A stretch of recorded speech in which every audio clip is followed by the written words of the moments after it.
ठुलो बस्थ्यो क्या हो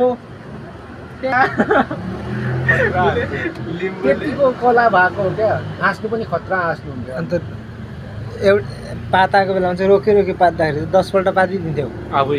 15 चोटि भनिदिन्छ त त्यो के भन्छ त्यो एउटा पातलाई क्या त्यस्तो चुक्टा चुक्टा चुक्टा बनाएर क्या एक दिन त पनि ट्राई गर्दा कहाँ सक्दिन नि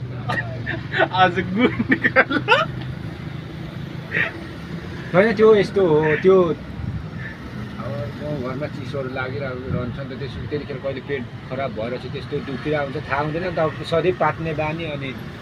लान त जाउसँग ठुलो सनमा दिने हुँदा चाहिँ निस्केको हो त्यति चाहिँ त्यस्तो त कति धेरैपल्ट भएको छ होला पाक्छ अनि राम्रैसँग सुन्थे होइन तैँले पातेको त्यसको बास आउँछ त